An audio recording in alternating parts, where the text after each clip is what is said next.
Vape Age started in 2002 and I was living on St Agnes and not really knowing what I wanted to do apart from all I wanted to do was live on Scilly. And a friend invited me on a jewellery course, so I went and did a workshop for 3 weeks out in Ireland, and I came back and it all just kind of grew from there. And it started with a really basic range of a cowrie shell and a pebble,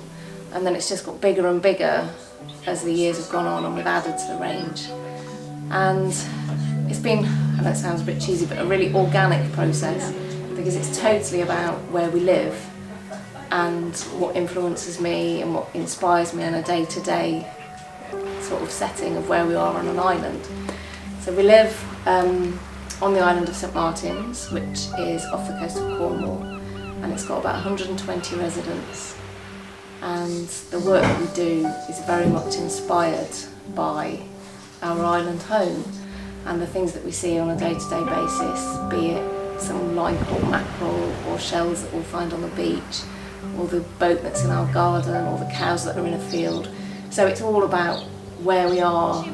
and where we sort of feel we belong. So I sometimes wonder if I'd have made jewellery if I stayed in London or Yorkshire where I grew up, but I probably would, and I probably would still be making jewellery about Scilly, because we always used to come here on holiday, and I just was fascinated by the place, particularly when I was about 8 years old. It became almost like an obsession, and so I'd collect different things from the islands and have like almost like a shrine in my bedroom to the islands. And so it kind of always feels like a really natural process that's what we ended up doing. So it started with me in 2002, and then I met my now husband Rob, who was a boatman on another island, and we got together, and then we had children, and at this time I was kind of working out of a shed and the business was kind of getting bigger and bigger, and then Rob gave up boating and started making jewellery. And so now we've got not only Rob and I, but we've got 5 or 6 employees as well, and so all part-time, but we all make and we all do different processes within the business.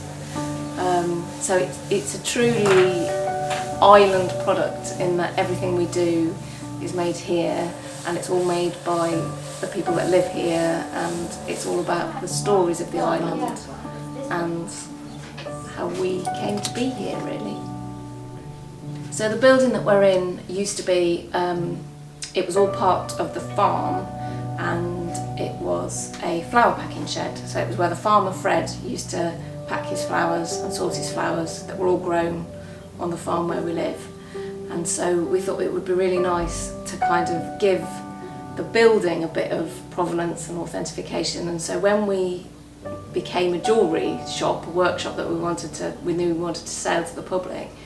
we had all the cabinets were made by a friend of ours, and they're made of ship's timbers, but they're done to the exact specifications of the flower boxes that Fred used to send his flowers to market. So it feels that the whole building has kind of come full circle as well. So we've tried to celebrate, I think because our jewellery is a definite celebration of the island, we wanted the workshop that we sell it within and the premises that we sell in to also be a celebration of the island. So the work that we do is very much kind of inspired by the environment in which we live. It's an amazing place to live, like I wouldn't want to live anywhere else at all, but it's quite an unusual place to live in that we have beautiful summers, and so there'll be lots of like boating, and you can go island hopping, and we've got these beautiful uninhabited islands around us. And then you have winters where we don't really have any visitors anymore, and we can have quite extreme kind of weather. So you definitely can feel a bit isolated in the winter, and in the summer we're all very busy kind of doing what we do. So it's quite an unusual place to live, but it is amazing, and I just feel that we're so fortunate when we can go out in our little boat and go and visit an uninhabited island and just explore. And I think it's kind of almost otherworldly sometimes, and I still feel that even though I've lived here for 20 years.